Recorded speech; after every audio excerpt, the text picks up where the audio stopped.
So here we are having a conversation about your last season at the Tarragon. Certainly an unexpected way for you to spend your last season, I imagine. Can you take us back, though, to the beginnings of Richard Rose? You were born in Venezuela, right? I was born there and stayed for 2 months, and then my mother brought me back to my family's home in Sudbury, Ontario. How did you end up in the theater? I think it really was the act of reading and how important it was to me as a child. I was voracious and avid, loved my nonfiction, my fiction, loved my comic books, and I think I just read books voraciously, and I think I loved the experience because while I was reading, I imagined them and I imagined the stories that were happening as I read. And I kind of slipped from there to into theater. I'm not exactly if I because I saw a show. I remember my first show in high school being the Canadian Mime Theatre with that now is Theatre Beyond Words out of Niagara Lake, and I think it's his name is Harold Masco. He was performing a diver under the water, and there was a guy holding a fishing rod with little fishes on the rod as though it was underwater moving around, and Harold Masco got up on one arm and suspended his body up so that he was pressing down and lifting his body up and looking like he was swimming underwater. Well, I was knocked out. I was in awe, and I guess I wanted to do that if I could. The simplicity of a beautiful but magical visual effect. I think it's transformation, right? He transformed my high school auditorium into under the ocean, and and I think that's been a guiding principle for me: transformation, what the theater is, what the theater can mean to an audience, and why the this medium of transformation uh, inhabits our imagination as an audience member, as an artist too, but also as an audience member, and because we kind of fill in half the picture, if you like, when we watch a play. So I was enamored of that and felt like that's what one was supposed to do. And earlier, when I was talking about the Donnellys, they use very simple theater qualities, theater elements, ladders to be roads, ladders to be houses and barns and riding horses and stagecoaches. And so they transformed very simple elements that came from the farm world into this magical kind of storytelling. And I think, always been sort of secretly very interested in that um, way of using simplicity. And I do think transformation means you've got to use your imagination. You want to employ the imagination of the audience. And when you employ the imagination of the audience, as you employ the imagination of the actor to transform a rock into a flower, is to make us cross over into another person's experience. And in a way, empathy is the result of this combination of transformation and imagination. And very often, when actors imagine, they do it with great compassion for their characters. And I think that's what happens when an audience watches a play. They are too feel a great compassion for the characters because they sort of are transforming that character into their own imagination. That makes me think about the necessity of theater and the practice of imagination and empathy. People should come to the theater as a kind of gymnasium for those features of being a human, our imagination, our empathy. I think when we give them too much and not don't permit them to engage with their imagination, tell them too much, indicate too much, over describe, if you like, what's happening to the character or what's going on. Hence, that's the beauty of subtext because you can feel something going on, but you're not exactly sure what it is. And the more hidden the subtext is, the more the audience leans forward in their chairs, and that makes us really think in the theater and try to feel what that person's feeling as they progress through the story. And that's, I guess, the kind of gymnasium. It's a workout, of course. It's you have to feel actively, and that if we give away too much, then the play's not that good, the production is not that good. But if we hold back um, half of it, then we make the audience lean into it. So I'm privy to a little bit of information that perhaps not everybody knows about you, and relating that to what you described as your first theater experience, that experience of almost visual magic or trickery, it leads me to understand why you might have first gone into design, because that's the case, wasn't it? You were a lighting designer before you were a theater director, no?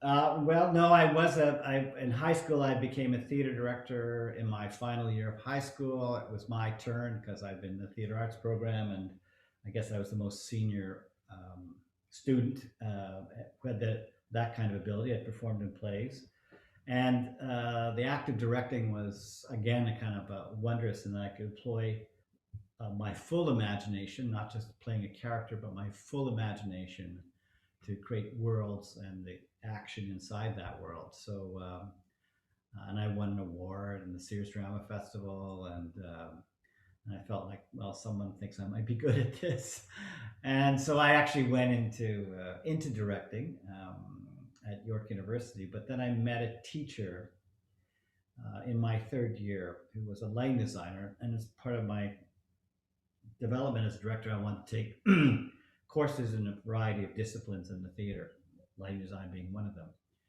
And I was,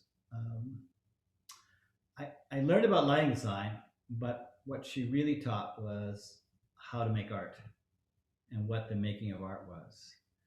And in a way, very much putting oneself into the art and how you put oneself in the art. And then you transform that so it becomes bigger than just yourself on the stage, but something else that other people can feel. And she was a great teacher and um, developed me not just as a lighting designer, yes, but also as an artist. Um, and she was a very good teacher at lighting design, however, and I started to get a lot of work as a lighting designer, and at a very young third, fourth year university, and had to about 2 years out of university decide no more lighting design because I'll never get back to directing. I'll just be a lighting designer. I was making money. The gigs were getting bigger and bigger. I do still love it as a thing in my eye when I work in the theater and as a director. And I think in terms of light and creating worlds as a director, as a result of my sort of deep plunge there. But I did have to pull away from it and say, well, if I'm going to be a director, I have to think of greater wholes and be seen by people who would hire me in the community as a director and not as a lighting designer. Can you tell us, first of all, what was her name? And can you think of a specific lesson around what is art that she taught you, or a way she taught it? Her name was Susan Jane Arnold, and she only taught at the university for 1 year before she left to go to Saskatchewan to run a dance company. And I took the year off the next year between the third and fourth year and followed her, and was an acolyte. I did everything that she wanted me to do. She said, "Do this, I'll do that." She was hang 350 lights, Richard. Okay, yeah. I was a stage manager. Went up to North Saskatchewan with a dance company. I assisted her over the course of the year. I went to the Olympics eventually with this dance company and put up shows in Montreal during the Montreal Olympics. I did everything she said, and then I went away to Europe, and then I went back to Saskatchewan, and then I went back to university. But I do remember one project that kind of illuminated that the idea was in yourself. And I suppose I did not trust that I could have an idea that came from myself as a creative person. Maybe it was an idea that was outside myself. I can't explain that now because now it's so habitual. But she did an exercise where you had to, and I can't draw with sin. I was just terrible drawer. But she would do, like, on black pieces of paper, chalk drawings of lighting to show lighting, how light would come from different angles and you illuminate something. And the early lessons were to take a play like West Side Story. She took West Side Story and made us design the entire play, but entirely from impulses that were your impulses. They could make sense or not make sense. But you follow the scenes, if you like, in West Side Story. And I discovered abstraction there in doing what I want to do, that I moved to a much more abstract level of design. In part because I'm a terrible drawer and I just draw line drawings. And so, like, just that's the simplest form of design. But I learned to be able to think that my ideas, which were very simple ideas, like line drawings, to evoke them, were possible. And sometimes kind of very personal images coming from my life, coming from a young man who'd fallen in love and trying to have relationships and falling apart and getting in occasional fights in Sudbury. This is all about West Side Story. Getting in fights, gangs, gangs of youth, my own Spanishness, which I was very disconnected from by the time I was in high school in Sudbury. I was not very Spanish, but because of the Puerto Ricans and that, and having a feeling for that, and a feeling for Latin passion, which I couldn't explain, but I could draw it in a line drawing. And she let me express that, and I went, oh, I get it. And I think we were only supposed to do, part of the play. I did the whole play. I couldn't stop. I stayed up all night. I kept working for days and days. I was exhausted, but it was one of the richest experiences of going, oh, that's how ideas work, and how to get them out of your brain and onto the page, and the page as a way to take those ideas towards the stage. And I want to do that production one day if I could find my drawings, which I can't. But I thought, I really do want to do West Side Story. I have a secret calling for it. Having taken your directing course, I feel like that is the predominant message that you impart now to your students: is take your impulse, take yourself, put it on the stage. Yeah, it's interesting and trying to recognize intuition, right? You're in the process, and I just taught a course for the ARC company in St. John, New Brunswick. It's young artists out of school, and it was just about reading the play as a director. And we ended up talking about intuition a lot more than I did have done before, because maybe it was Zoom and all you can do is talk versus put on speak. But what is, you feel something. Well, how do you make that work? And people get blocked up a bit. So I was kind of like just trying to help them say, no, you actually know what you're doing. There was a guy who wanted to do that famous play from the '60s.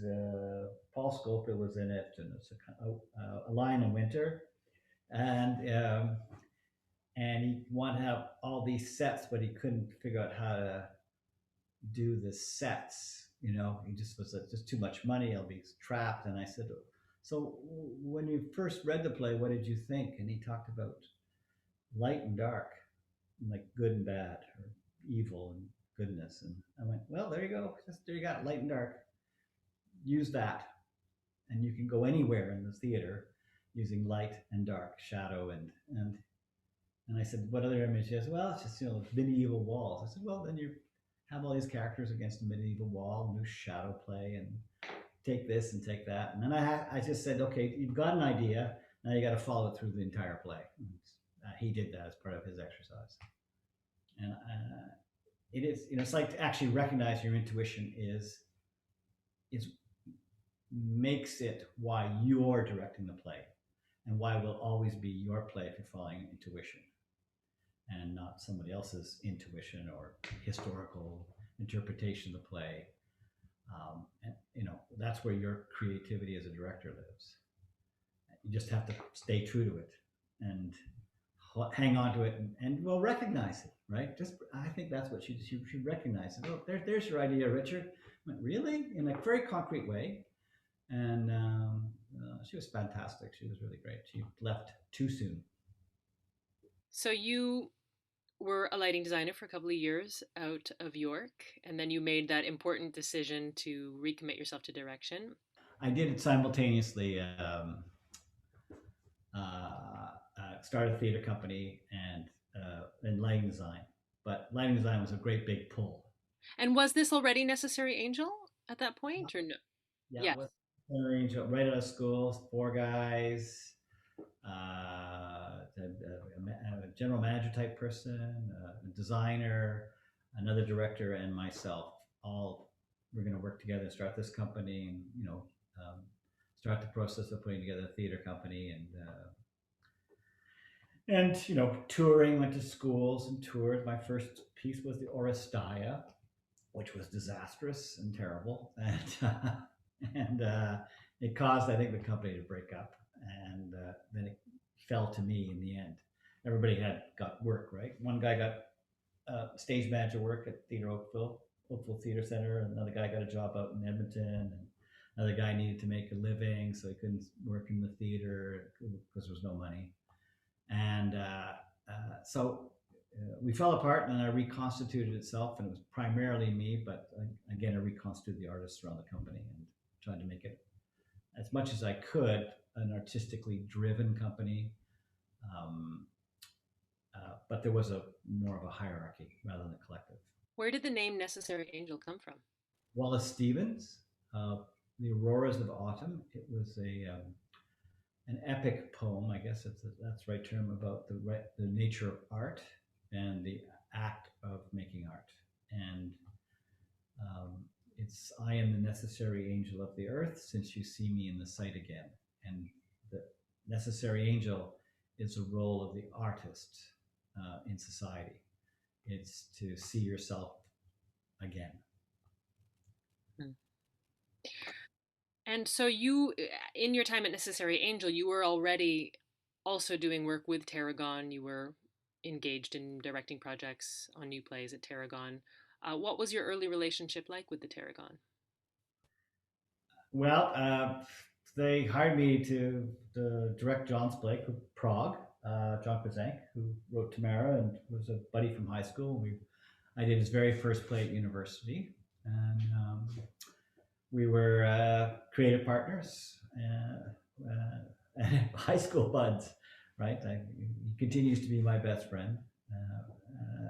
He, I think he now is the only person who knows me the longest, if you like. Maybe there's some older cousins kind of thing that know me longer, but John has been a very important creative force in my life, and he wrote Prague about the about the Prague Spring and theater company after that. Once the oppression come in, about 5 years after that, and about a theater company trying to survive um, oppression and what that does, kind of blind anger and disillusionment that might have happened to artists, which is what John saw. He went to Prague and saw this kind of system where the artists were using the communists and the communists were using the artists, and there was a kind of uh, parasitical relationship between the force and the artistic director of the company was uh, raging because his father had died when he'd been arrested by the secret police, and his father had died from a heart attack. And uh, what he couldn't recognize as director was that his father died from a heart attack. He didn't die from the police um, abusing him. And so it was the complexity of that, of the politics and the situation, the judgments and the opinions of the artists. Um, a friend of mine, Alberto Manguel, and a friend of John's, had met Tom Stoppard, who of course is Czech, and he had Stoppard told him, talked about his plays, and Alberto said, "Oh well, a friend of mine, John Krizank, wrote this play called Prague," and John just told me this story, and Stoppard pulled the play from his library and said, "I have it." It's one of my favorite plays about Czechoslovakia. So when John told me that, I thought, man, that's pretty good. And that's how I started in Tarragon. In those early interactions with Tarragon, did you ever feel, oh, this could be a home for me? Did you have any inkling that you might, go on to spend so much time there? I liked the way they worked, and I liked the ethic behind the work. The play was important. I think that's part of the one thing that I may have learned from Urjo by accident almost, or by example, about how to make the play and the story more important, and maybe a little less directing and more storytelling as a director. And I had a very good dialogue with Urjo about the play and what the play needed or what the production needed. He was an astute critic all his life, and so I knew there was some kind of connection there. And we went on to co-produce a couple of plays together. We went on then to do Jason Sherman's Three in the Back, Two in the Head. We went on to do It's All True.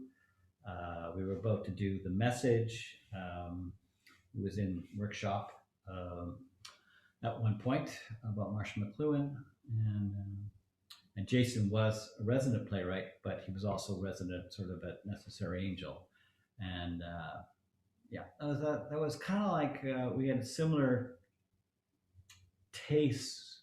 We wanted plays, I suppose, that had a bit of a literary sensibility, an intellectual sensibility, as well as experiential. We didn't just want to have it be we wanted plays with a certain amount of complexity, and I like that about Urja's work, and that's what I was interested in. That weren't just operating on one level, or entertainment or romance, or but there was a juggle between the romantic and the political and the entertaining and the comic and the tragic, that I felt was important for the fuller experience of drama. I think that's always been the Tarragon Theater. To go all the way back to Leaving Home. It's a rich play. I just read it last year with Tarragon Acoustic, and a fascinating play about father and son. It's Oedipus retold again, and the great battle. It's funny. The great characters. It's ribald. It's got some sexual danger, and yet it's also very comic in the sense of Newfoundland comedy, and it's also violent, and it's also sad, as in a tragedy, and yet has a great deal of humanity attached to it. And that's the kind of thing I want to look for. And certainly James Raines' Dolly's knocked me out when I was a student. That kind of theater, as I said, transformational theater, was very important to me. So, but working with Urjo, the plays got richer, and I thought, and so there was. I really thought the Tarragon had the best means of production in the country. It had a 4-week rehearsal, and even at Necessary Angel, we were straining to get to a 4-week rehearsal, the affordability of that. It had a week of previews, so the new play got exercised in front of the audience for 6-7 shows. And it had a staff around it, and in the production departments, in the box office, and in the administration, clearly devoted to the art and the act of making new plays, which require more work, to be blunt, than doing plays from away or classical plays. Making a new play takes a lot longer, and takes more work.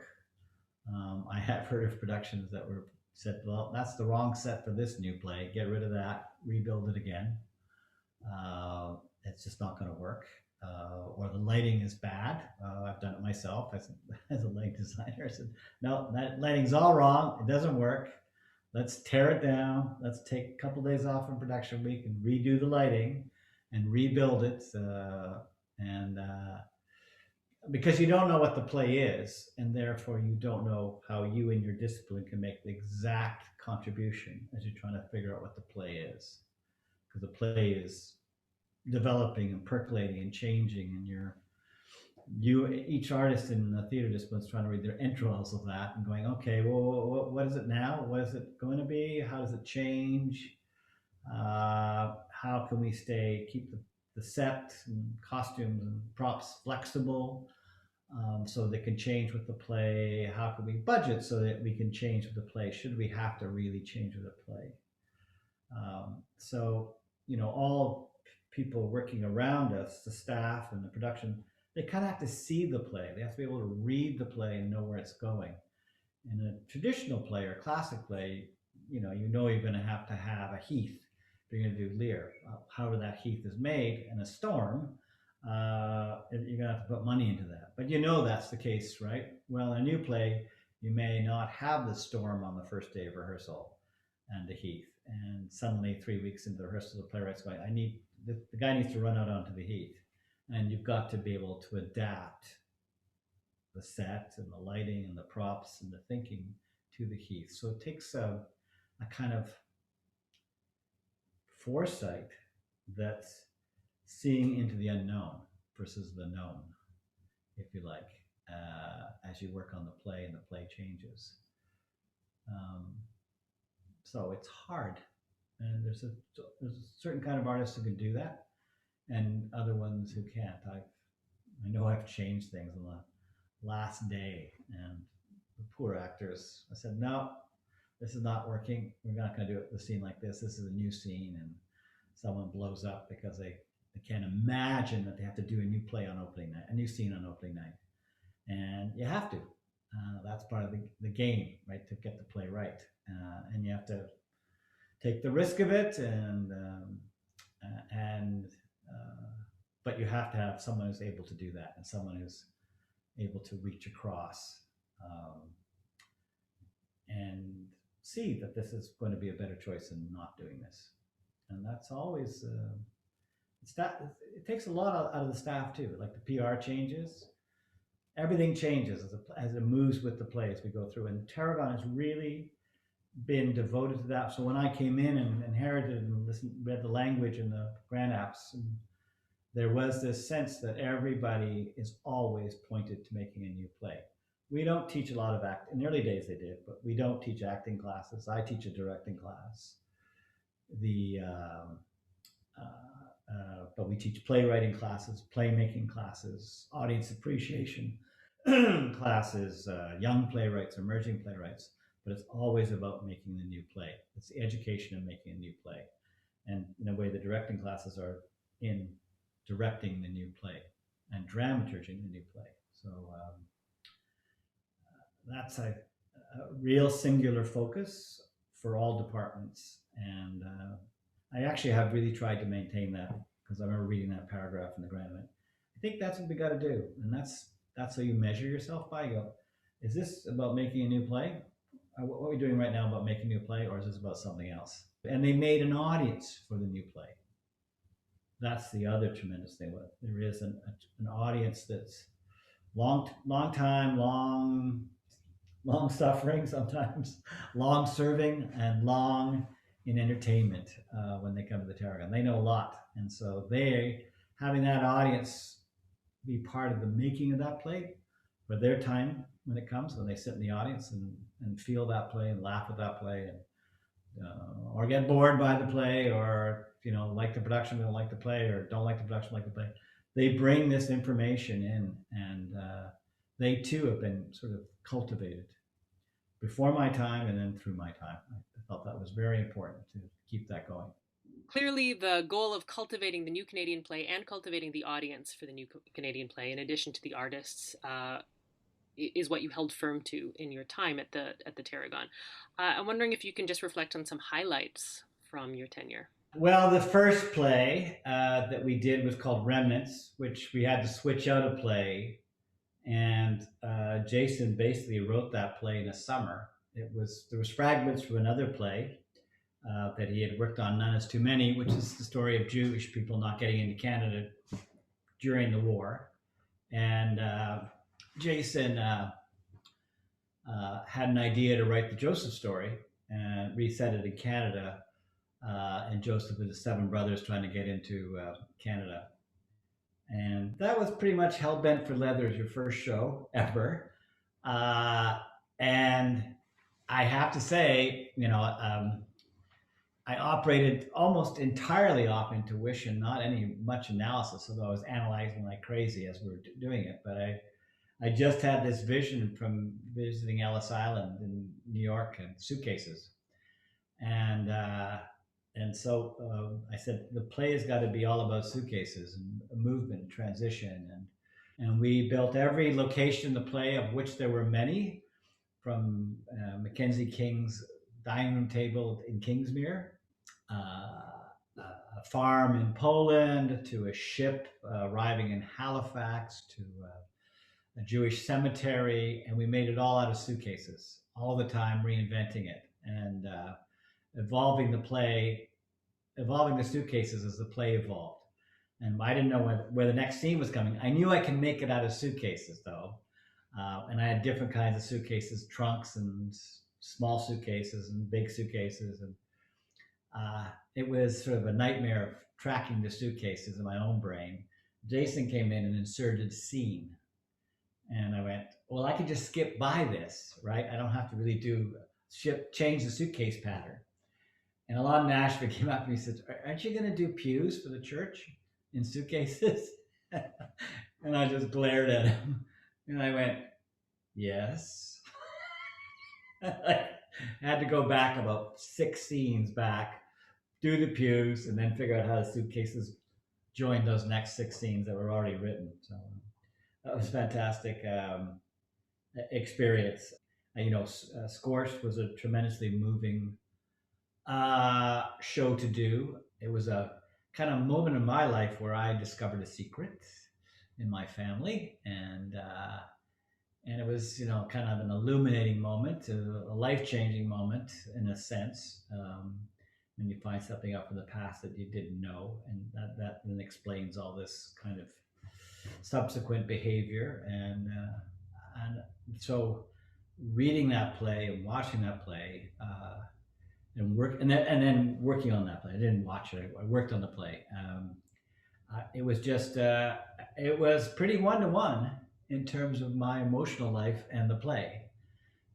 Even though I've never been to Lebanon, I didn't have any of those experiences. But the secret, how the secret was held, and how we hold our lives and our minds in many different time periods simultaneously. People say expressionism is weird or whatever. I thought expressionism is just what's happening in our brain all the time, really, and how you can simultaneously hold 2 different time periods that will likely meet at some point in your life. As it happened to me, they met, and yeah, it was kind of very, very, very important to do. But sometimes you really feel the play in a way that goes past just, and you have an understanding, so that when you actually direct it, you actually just get it, right? You know exactly what the thing is, whether it's an image in the stage or something that's being done. There was a good example of Scorched. We tore down the lighting design. We did a run through, and it was terrible. Graham said, I don't know. I don't think I got it. I think I've lost it. I said, no, you've got it here in this cue, and here in this cue, and here in this cue. Just follow that. So he had a kind of very fantastic intuitive response, but he'd gotten lost in the many locations and trying to hold simultaneously a number of 3 different time periods going on at once, kind of thing. And so he got it, and he got it beautifully. But that's where he had to tear down everything. And we barely knew what the play was. I mean, it had been done in French, but it was still like a new play in motion for us. And I don't know, it's the last acoustic I did. Kind of my most favorite experiences are the last one I did, in a way, or the one to come, which we didn't have this year. The one to come, really. Many great experiences to work on, from working on a Joe McLeod one-person play, and Nikki Lipman being a little old lady in a chair, not moving, just talking, which is a fantastic challenge to both of Nikki and myself to keep it interesting. But the play carries, right? There's a good example. No bells and whistles. Just let the play carry. Trust that, and trust that you follow the truth of that. That will be entertaining enough, and it is. It is. So, in a way, there's an economy to the theatrical experience without putting too much or indicating too much or doing too much, or doing that kind of work has always been fabulous. All of the examples you've given us feature a challenge and the overcoming of that challenge, overcoming the new scene, the lighting disaster, the Yeah. challenge of the solo play with no movement. You court disaster in your work. I suppose I do. Court disaster. Yes. Yeah. I mm, I won this award, and it was a Canada Council award, and they give you a chunk of change, and I was trying to figure out what it meant and why I got the award, and you have to reflect on your life. And I was taking my, I think she must have been three, my daughter Alexandra, three, and she got at the top of the stairs, and I was in front of her and turning around to grab her, hold her, help her down the stairs or whatever, hold her hand, and she just went, put out her arms and said, "Catch me." And she fell, and she like I was below, and I did catch her, but she just went into my arms, like go, right? She was safe, but she's very like me, and I went, it's risk, and I've always actually done that, even if self-consciously or something.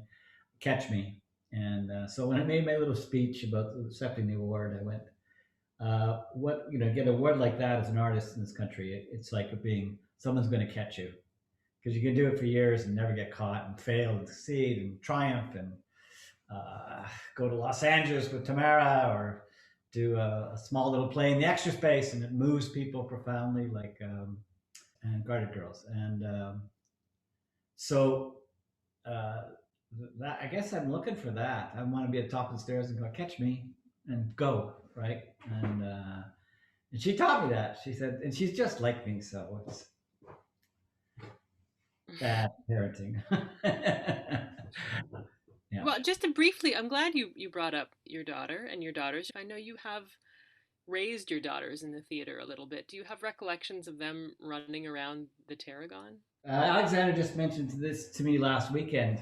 She just says, "Dad, do you remember when I came to the Tarragon and I was in grade two in Clinton, and they went on a trip to see the puppet show, Puppet Mongers, and she saw me in the lobby, and she said to her friends, 'There's my dad, right? This is his theater.'" And yes.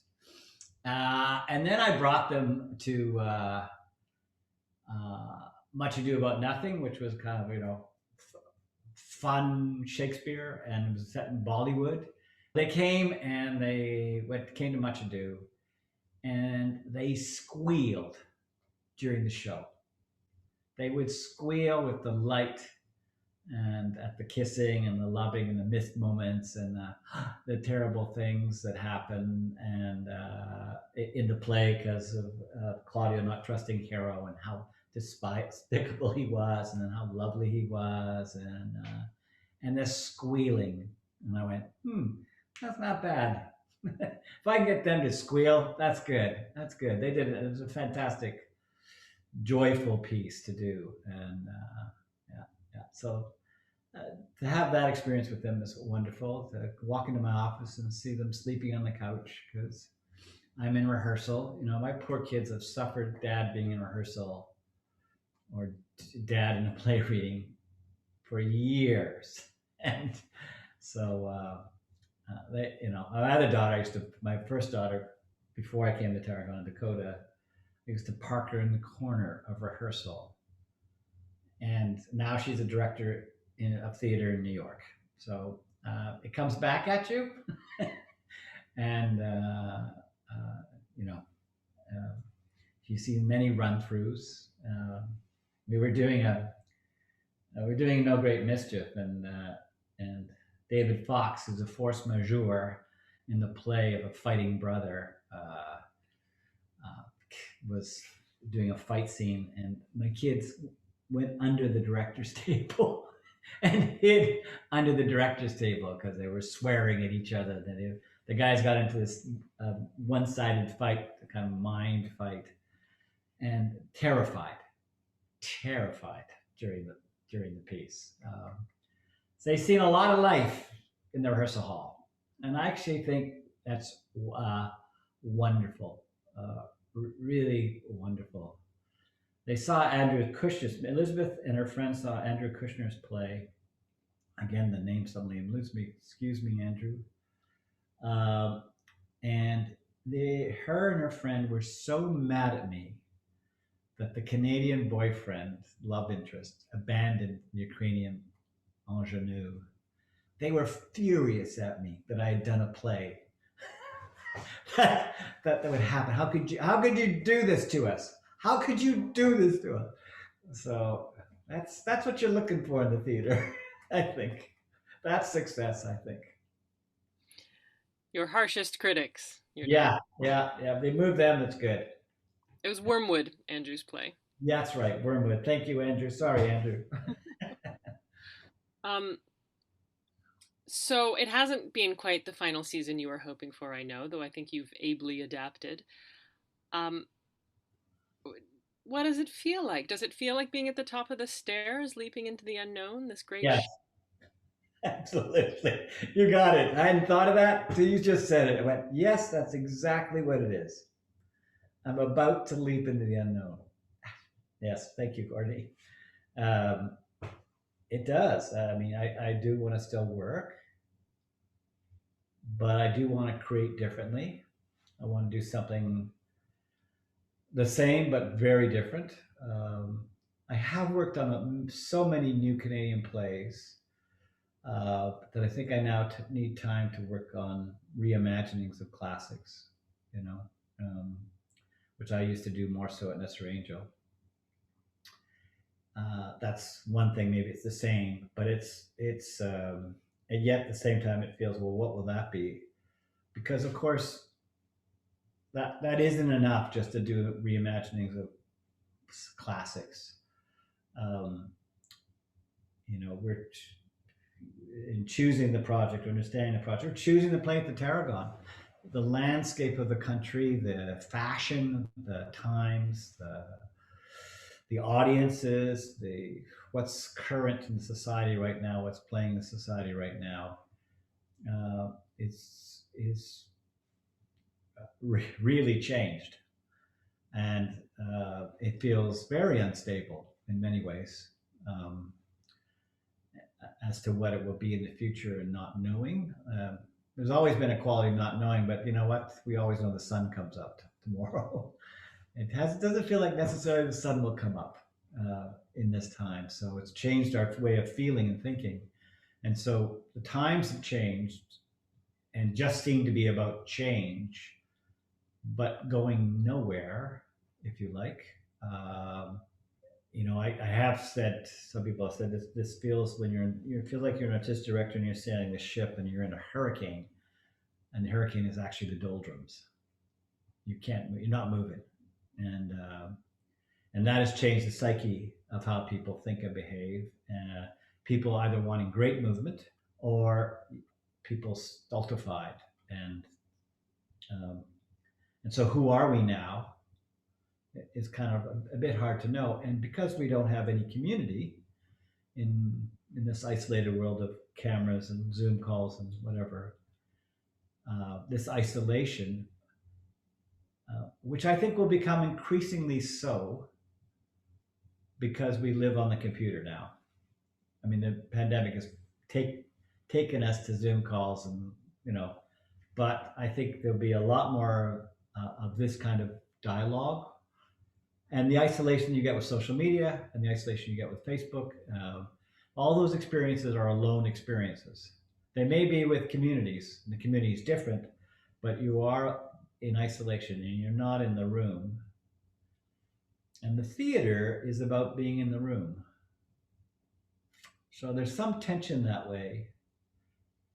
I think we can look at, the theater as a kind of example of what might be opposite.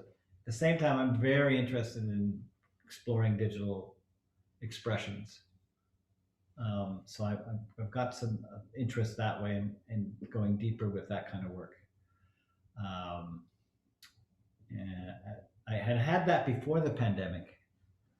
I actually had thought about 4 years ago. So I really would be interested in finding what is the art form that's now of this computer screen that we're on. What is that art form?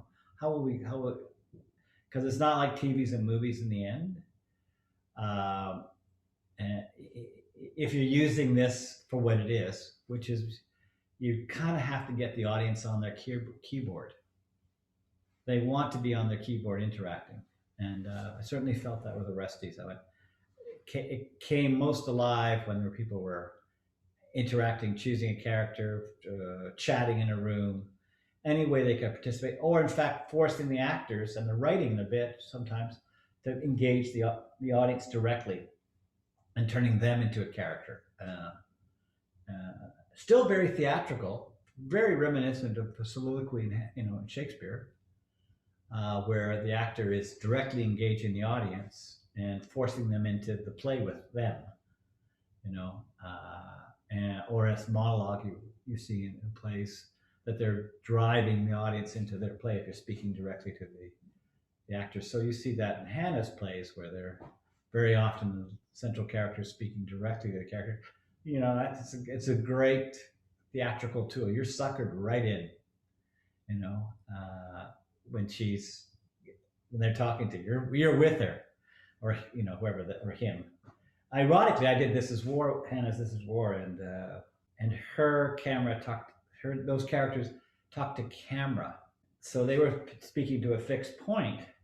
It was different than the actor, because we explored a bit, like, okay, maybe they should talk to the whole audience, like you typically do in many of Hannah's plays, and their audience is in the play, where the characters open up to the audience and tell the truth in a sense, however harsh the truth might be.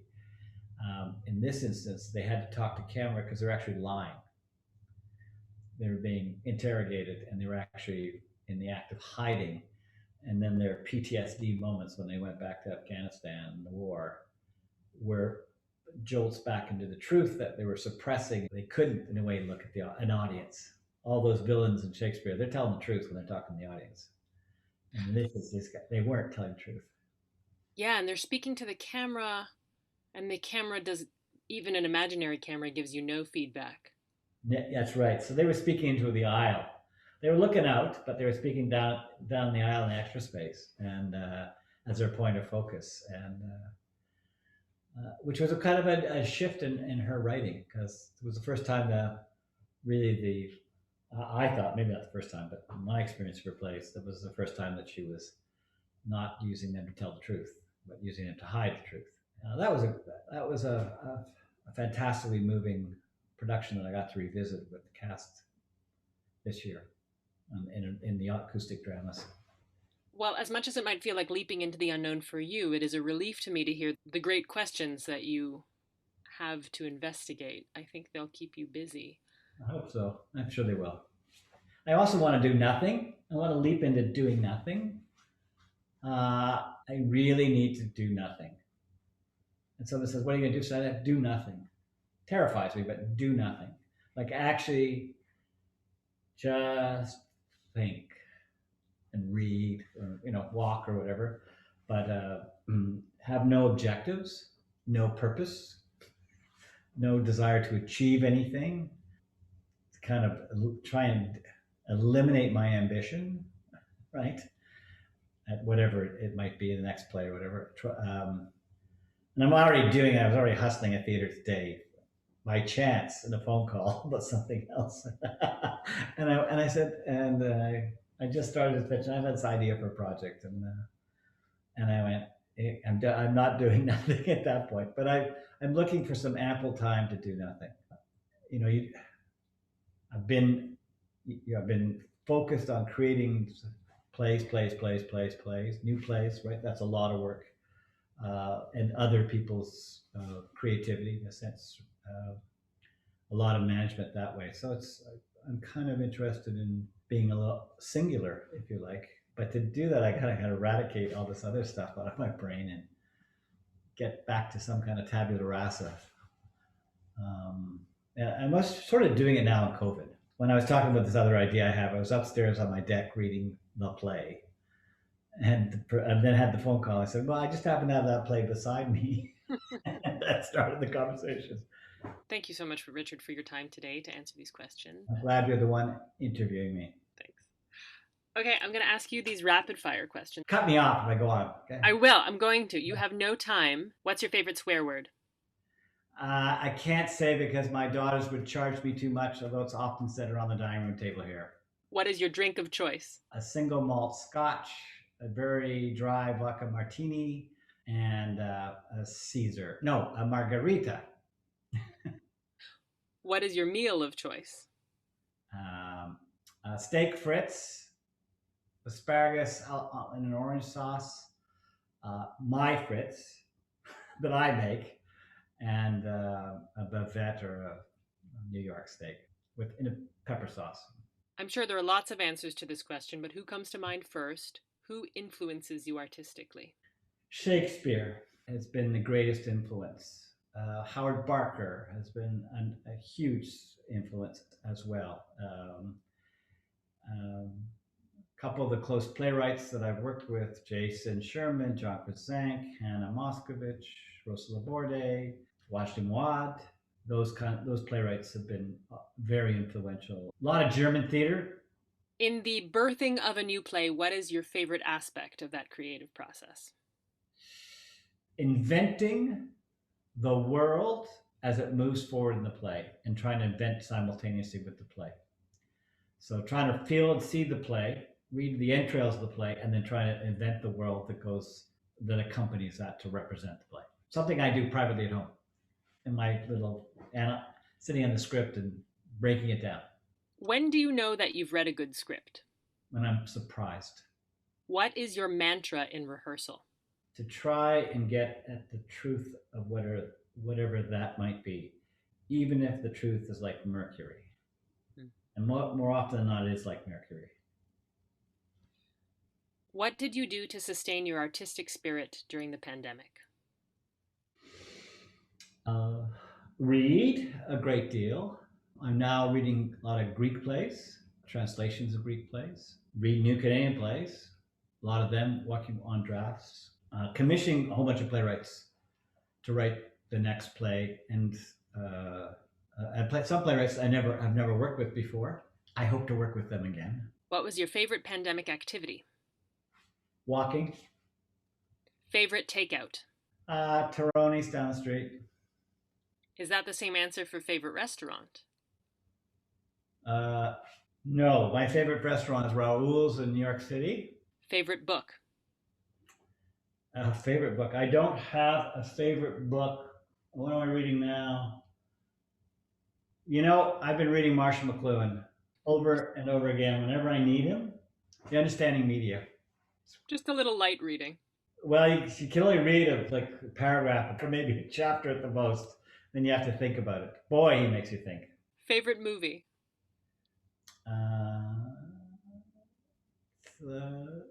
1900 by Bertolucci. Favorite poem or poet? T.S. Eliot, Prufrock. No, Simon Prufrock. Yeah. J. Alfred Prufrock. Favorite pastime? Walking. And if you could go anywhere in the world right now, where would you go? Berlin. Nice. Good answers.